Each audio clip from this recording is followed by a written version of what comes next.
तारे, उसके लिए आप लोग को बार बार स्वागत, अभिनंदन और हार्दिक बधाई देते हैं बाबा उदय महाराज।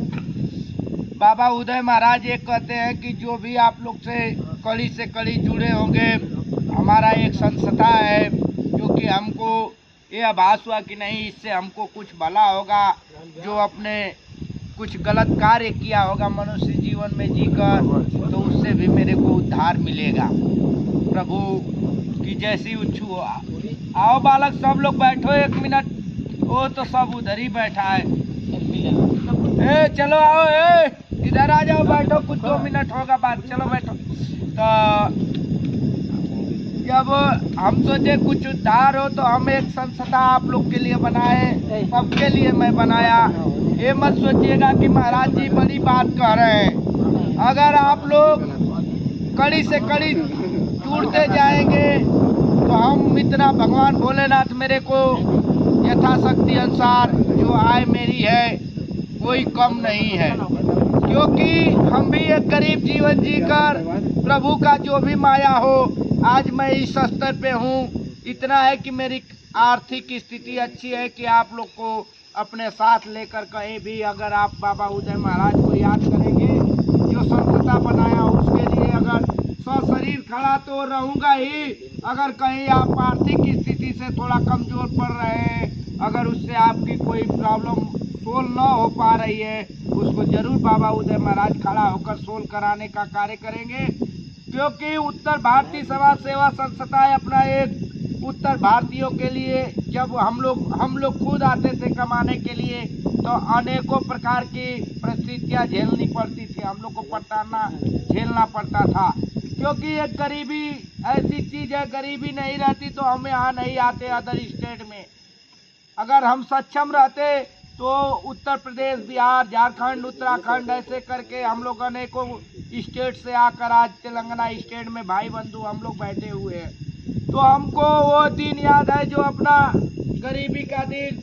इसके लिए मैं ये कहता हूँ कि आप सक्षम हैं, आप सक्षम हैं, आप सक्षम हैं, क्योंकि आप धीरे धीरे यहाँ 15-20 ईयर्स गुजार चुके।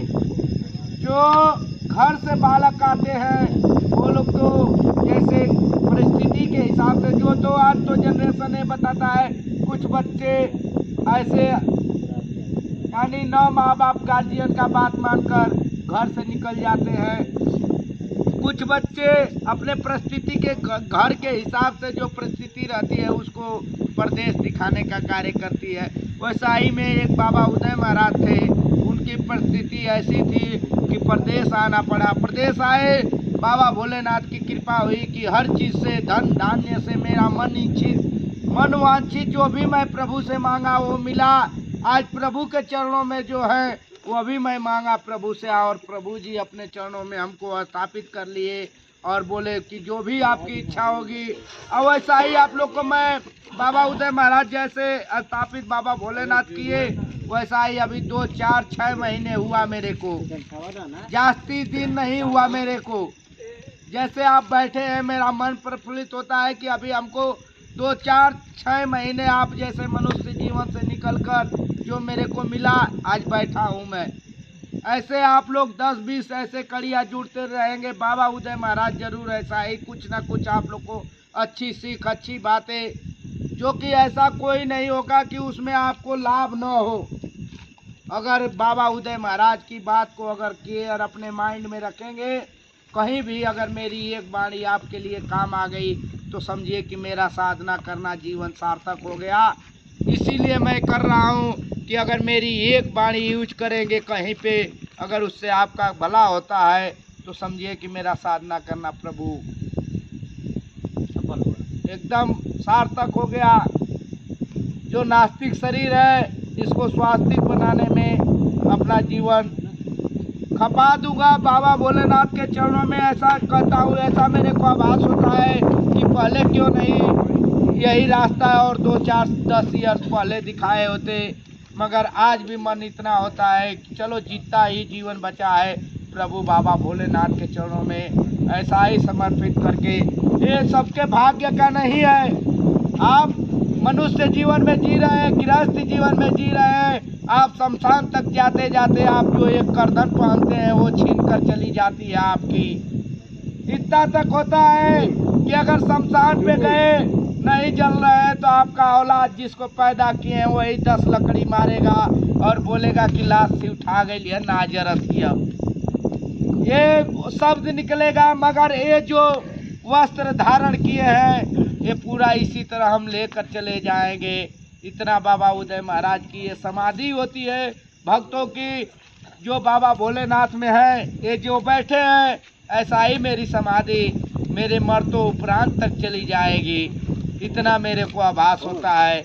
यही मनुष्य को मैं सिखाता हूँ कि भैया आप धार्मिक जीवन अगर चलिए, आप अपना गृहस्थ जीवन भी चलिए, मगर एक ही मिनट आपको अवसर अगर मिलता है प्रभु का नाम लेने का तो नाम ले लीजिए। हम तो ये कहता हूँ कि दुख में सुमिरन सब करे, सुख में करे ना कोई, और सुख में सुमिरन जो करे तो दुख काहू को हो। अगर सुख में प्रभु को याद किए होते तो दुख प्रभु आपको नहीं देते, और देते तो जो याद सुख दुख में कर रहे हैं तो उससे ज़्यादा कुछ कष्ट कम होता, और वो फिर आपको कहता है ना कि भगवान नहीं है, मगर जब भगवान याद आते हैं, जब दुख पड़ जाता है तो भगवान तुरंत याद आ जाते हैं। तब मंदिर मस्जिद और ओझा सोखा के टंट घंट के चक्कर में आप पड़ जाते हैं। वो अभी कोई वो नहीं है। ऐसे होते हैं जो धन उगाही का कार्य करते हैं, जो गलत कार्य, भगवान ऐसा नहीं है, भगवान सबके पास आते हैं, लेकिन उसका गलत प्रयोग आप करेंगे, प्रभु नहीं रहते हैं, तब वो लोग छोट कास्ट को पूछ कर कुछ अनैतिक